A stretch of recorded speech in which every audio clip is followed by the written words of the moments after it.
And a good Monday, a disaster start and a happier finish for the Seahawks Sunday as they won their NFL home opener over the Denver Broncos by a final of 26-20.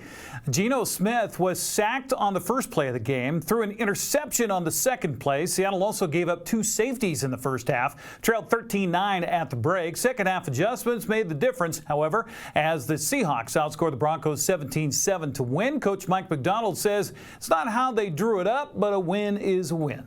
Yeah, I'm obviously going to clean all that stuff up in the first half, but tell you what, I mean, just being on the sideline, being with our crew, the guys were poised, nobody batted an eye, knew what we needed to do to win the game, stuck to the plan, made some adjustments, and just kept playing. You know, it's a long game. These games go 60 minutes down to the wire, and just proud of our guys and the effort, the attitude, the togetherness, and I thought they played really, really hard. So I'm proud of the guys. There's a lot of things that obviously we're going to want to attack over the next week, getting ready for New England, and we'll do that, you know. So hopefully we'll make a huge jump from game 1 to game 2.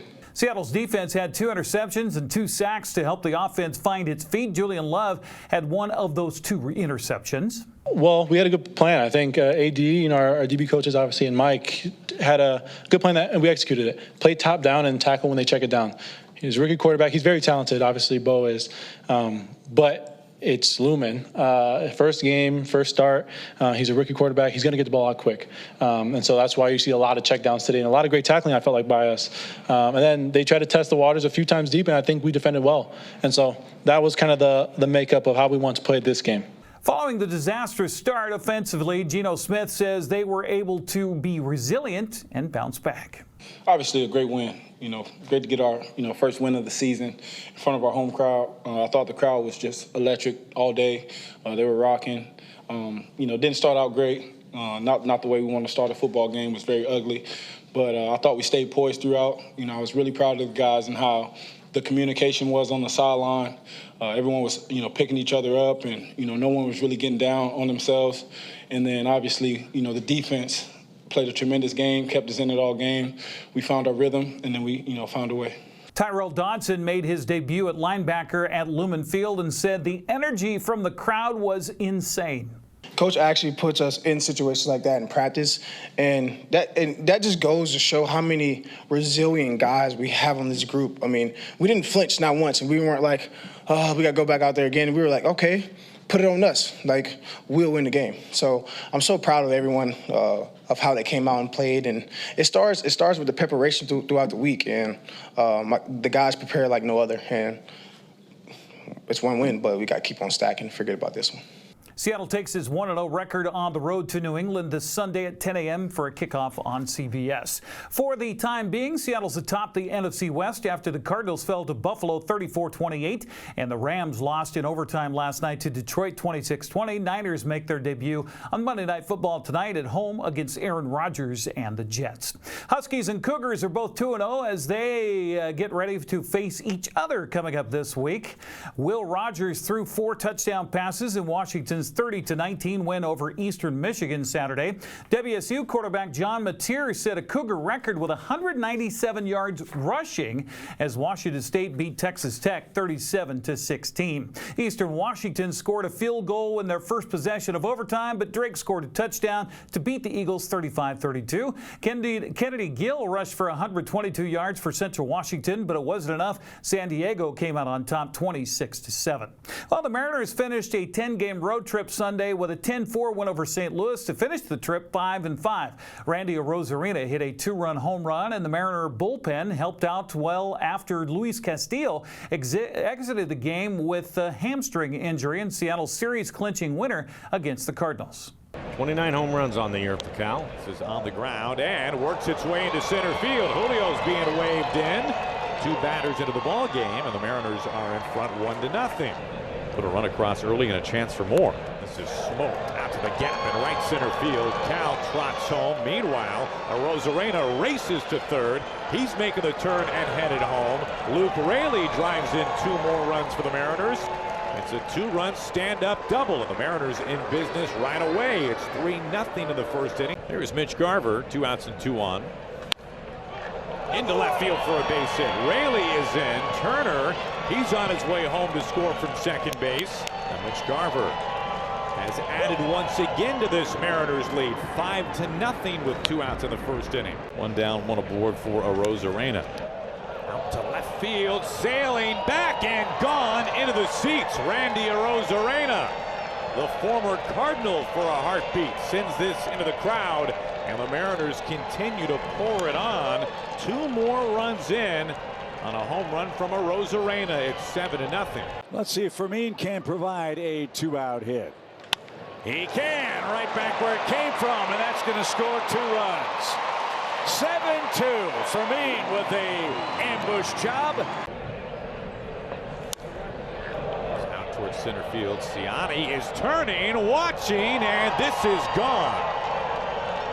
Jorge Polanco rides a 2-run homer out of here. The Mariners get those runs right back. What a day for this Mariners lineup. It has been. Second home run today, both 2-run shots. First Arozarena and now Polanco. Fouling off those tough pitches until the pitcher makes a mistake to him. Swing and a shot headed for the gap. That ball explodes, and that's going to score 2 runs. The Padres 3 with the Yankees. This is into left field for a base hit. Raley scores easily. Rivas races to third. Held there. J.P. Crawford slides into second base. Or pardon me, he says, "Would you like me to sign your book?" I said, which is a nice thing. I would love it. And so he puts pen to paper and he looks up to me and he says, "Is that Eric with a C or a K?" Seattle has the day off today before hosting San Diego tomorrow night at 6:40. That'll be on Root Sports Northwest. Houston lost to Arizona 12-6 Sunday, but took 2 of 3 from the D-backs to remain 4.5 games in front of Seattle in the AL West. Texas kept pace with a 7-4 win over the Angels.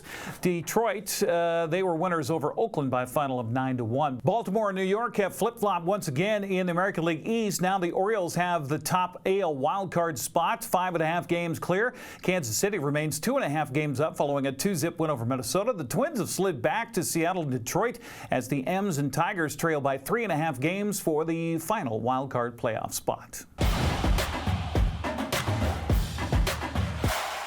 The 2024 prep football season got off with a bang Friday night as teams from throughout North Central Washington saw their first action of the year. 3 interceptions and a fumble cost the Panthers a chance in its first game of the season in Coeur d'Alene Friday night as Wenatchee fell to Lake City 26-14. Rigby, Idaho scored first and often to grab a 34-6 halftime lead. Never looked back over Moses Lake as they won that one 47-12. Eastmont returned 3 interceptions for touchdowns as Jay Foster earned his first win as coach, and the Wildcats' 34-16 road win at Bonnie Lake. Cashmere overcame 3 early turnovers to beat Wapato in their SCAC debut 56-0. Royal demolished County Benton 65-zip. Zilla edged Connell in overtime with a 2-point conversion, 8-7 the final, while Luke edged Natchez Valley. College Place was also a winner on opening night by 1 point over Weston McEwen.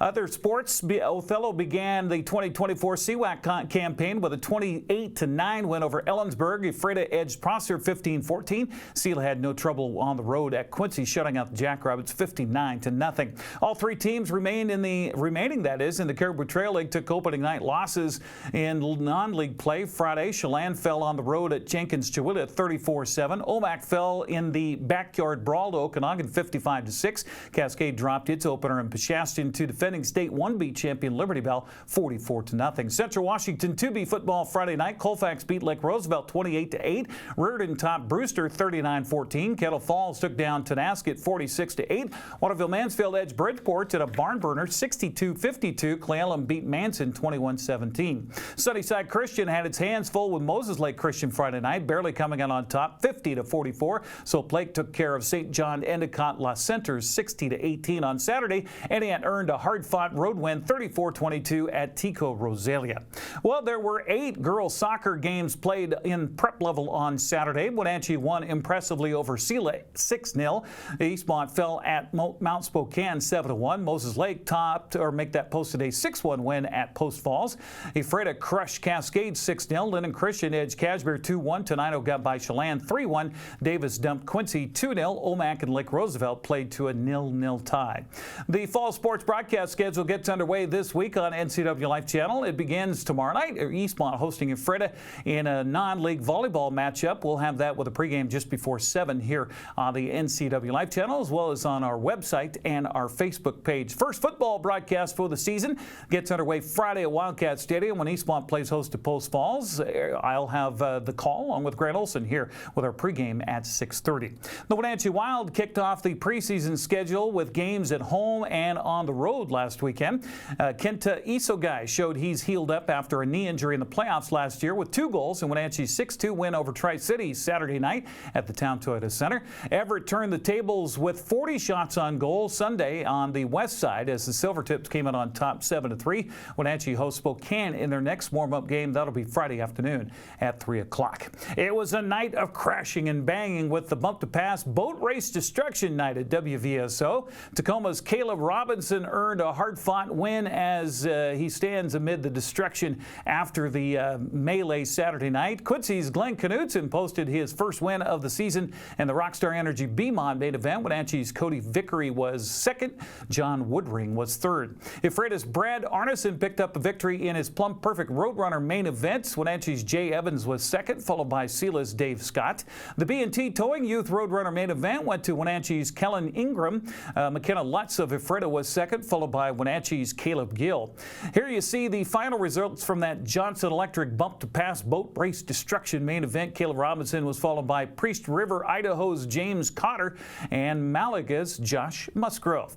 Only 2 cars showed up for the Apple Valley Pumping Crown Vic races. Main event went to Cashmere's Jamie Nyenhuis, followed by Aaron Johnson.